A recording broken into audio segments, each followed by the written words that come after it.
매각기일 공고 하고 얼마 후에 모입시다. 2주. 이날이 매각기일.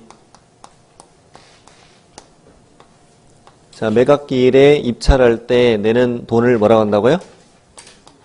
매수 신청을 할 때 내야 되는 보증. 입찰할 때 내는 보증금이라고. 매수 신청 보증. 매수 신청 보증이 그 프린트에 보면은요. 오른쪽에 6번에 동그라미 3번에 있죠. 6번에 동그라미 3번에 매수 신청 보증은 뭐의 10분의 1? 최저 매각 가격 이런 단어가 있죠. 그 최저 매각 가격은 법원에서 이제 감정인에게 감정 평가를 시켜가지고 적어도 이 금액 이상으로 입찰해야 돼라는 하한선을 정해요. 네. 그럼 최저 매각 가격이 예를 들어 1억이다. 얼마 내라? 1,000만 원 내라 이 말이지. 그러면 지금 이 부동산에 입찰하러 온 사람이 10사람이에요. 이 10사람은 다 똑같은 금액의 돈을 내는가? 보증금을. 그렇습니까? 네? 네. 그렇죠. 최저 매각가 10분의 1을 똑같이 낸다고. 똑같이 낸다고. 이렇게 해서 이제 입찰에 들어가서 1등이 된 사람을 뭐라고 부르고? 최고가 매수 신고인. 2등짜리는 차순위 매수 신고인. 1등이 돈 안 내면 얘한테 기회를 준다는 얘기죠. 자, 그리고 매각기일 종료 후 얼마 이내로? 1주 내로 정해지는 날은 매각 결정기일. 법원마다 경매하는 요일이 딱 정해져 있어요. 예를 들어 금요일 날 한다. 전주 법원은 금요일 날 한다고 치면 지난주 금요일 날 1등 했고 오늘 허부 결정한다는 얘기야. 같은 날 다 한단 말이에요. 입찰도 한쪽에서는 허가 결정도 하고 이렇게 한다고. 이때 이제 판사가 허가 불허가를 내. 이때 허가 받은 자를 매수인이라 하죠. 판례에서는 얘를 경락인이라고 표현해. 매수인. 그리고 이제 허가 받았어. 허가 받았는데 거기에 또 이의제기할 수 있어요. 일주일 동안 즉시 항고. 왜 허가를 했나? 불허가해달라 뭐 이런 건데. 즉시란 단어는 무슨 말이냐면 일정한 시간을 딱 주고 일정한 기간을 딱 주고 항고할 수 있는 걸 즉시 항고라는 용어를 써요. 네. 그리고 항고 기간이 끝나면 허가 결정은 확정됨. 자, 그러면 이제 아까 최고가 매수 신고인이 처음에 1,000만 원 내고 들어왔죠. 그리고 2억으로 1등이 됐다. 나중에 잔금 얼마 내야 돼? 1억 9천 잔금 내야죠. 아니? 아니, 이 양반이 아까 1,000만 원 냈잖아요. 보증금. 우리 아까 1,000만 원 냈잖아. 그래서 2등으로 1등으로 2억을 냈다고 2억으로 1등 했다고요. 나중에 잔금 얼마 내냐고. 1억 9천 잔금을 내는 거라고요. 그럼 언제까지 잔금 내야 되는지 알려주겠지 법원이. 그날부터 얼마 이내로? 1개월 이내로 나머지 대금을 지급해야 하는 기한이라고 표현해요. 3월 30일까지 내라 이 말이지. 그 안에 다 내면 등기 없이 뭘 취득함? 소유권을 취득함. 자, 그리고 낸 걸로 배당하고 인도받고 이러면 됩니다. 네. 그리고 매각기일 날 아무도 입찰하지 않았다. 뭐 된 거다? 유찰되면 금액은 보통 20% 다운시키죠. 그리고 몇 월 며칠에 다시 매각을 하겠습니다. 라고 공고하는데 이 매각을 무슨 매각? 새매각이란다. 새매각. 그 다음에 매각 결정기일에 불허가 받을 수도 있거든요.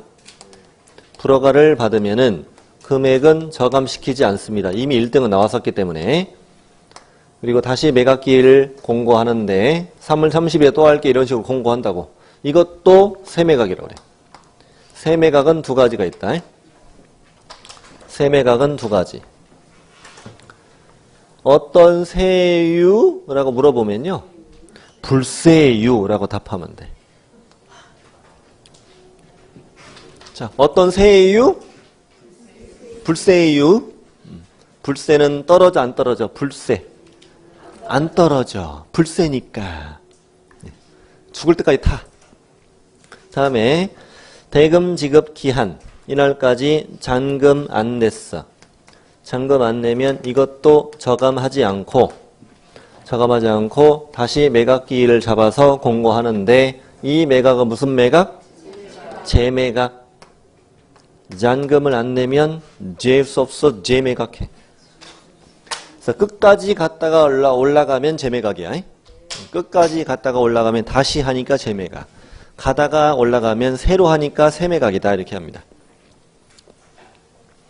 자, 절차는 보셨고 밑에 이제 양괄호 1번 우리 들어가 될까요? 자, 우리 2달간 열심히 결석을 하고 잘 다녀요. 지난주에 많이 썰렁했던 거 아시죠? 네. 월말이라 많이 썰렁했고 오늘 첫 주니까 또 많이 오셨어요. 새로 오신 분은 몇 분 안 계신데 결석이 적어요 오늘은. 네. 자, 양괄호 1번 갑니다. 자꾸 우리 빠지지 않기. 저도 뭐 일 있으면 자꾸 빠질 수도 있잖아요. 안 그렇잖아요 근데. 자꾸 빠지시면 저도 뭐 볼일도 보고 그러면 좀 자꾸 빠지고 그럴게요. 네. 양괄호 1번 들어가겠습니다. 네. 밑줄 안 쳐도 되겠네요. 법원에서 경매 개시 결정을 했다. 그리고 등기소에 연락해 경매 개시 결정 등기를 하게 한다. 두 번째는 채무자와 소유자에게 경매 개시 결정을 송달, 알려준다.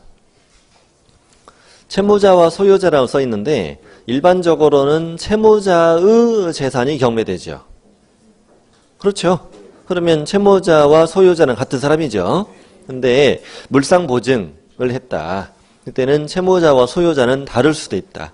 다른 사람의 부동산을 대신 저당 잡기도 하잖아요. 네. 다음 3번 중요해요.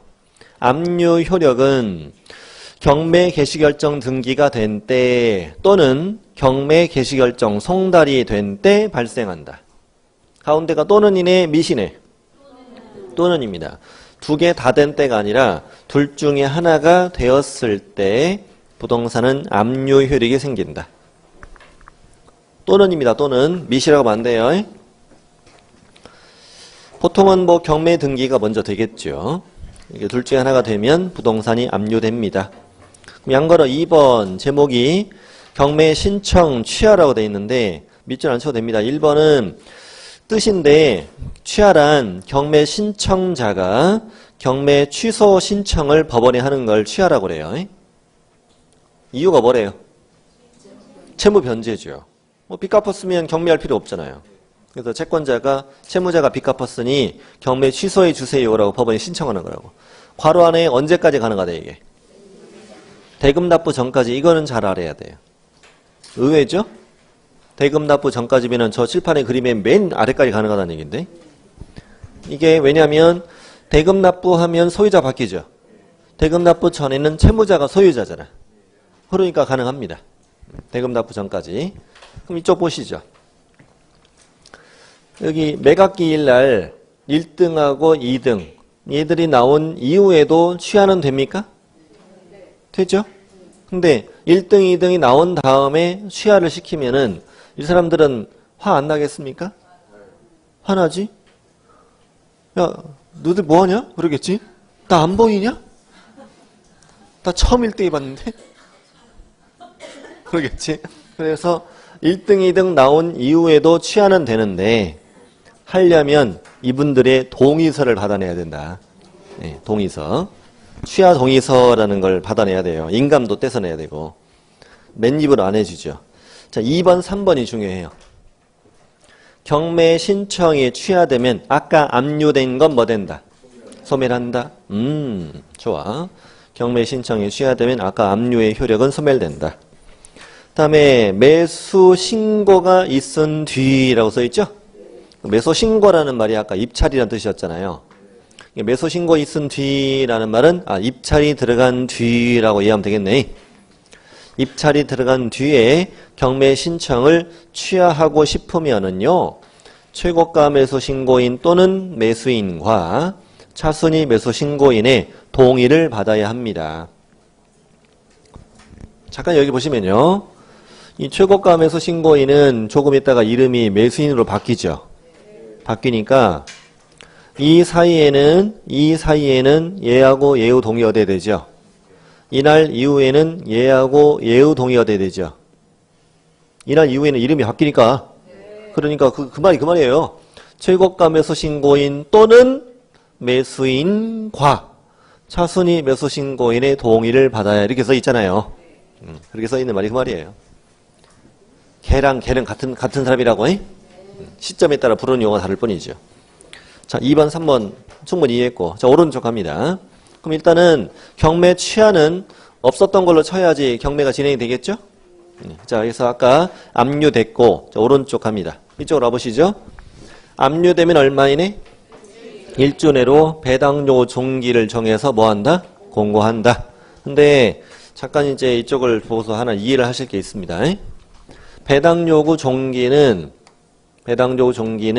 여기 매각기일 있잖아. 매각기일이 이 경매하는 날이잖아요. 매각기일 이전으로 정한다. 이렇게 표현하는 거야. 법조문이. 그런 말 있을 거예요. 첫 매각기일 이전으로 정한다. 이렇게 써 있죠, 지금. 자, 이 말이 무슨 말인가를 보셔야 된다고. 자, 아까 이런 걸 본 적 있어요? 1번 임차인이 대항력도 있고 확정일자도 갖추어서 우선 변제권을 취득했다. 자, 이자의 보증금이 1억이다. 이 임차인은 배당 요구를 하지 않을 수도 있고, 대항력 선택, 배당 요구를 할 수도 있고, 우선 변제권 선택. 됐죠? 네. 그러면 배당 요구를 하지 않는다는 얘기는 내 보증금이 인수가 되기를 바라는 거죠. 안 한다고 배당 요구. 1억을 새로운 집주인이 인수하라고 나를. 네. 그러면 그만큼은 사람들은 낮게 입찰을 들어가겠네? 더 낮게 입찰 들어가겠네? 1억을 인수해야 되니까. 네. 근데 배당 요구를 하겠다는 것은 다 받고 나가겠다는 거지. 그러면 내한테 인수될 건 없겠네. 아까보다는 어떻게? 높게 입찰을 들어가겠지. 아까보다는. 여기보다는 더.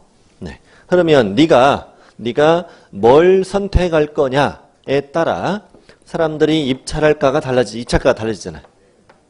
달라지죠. 그러면 네가 뭘 할 거냐를 선택을 먼저 해놓고 뭐가 들어가야지. 입찰이 들어가야지. 입찰이 들어간 이후에 네가 선택할 수 있으면 말이 안 되잖아. 그렇잖아요. 조건이 바뀌지가 막. 조건이 바뀌니까.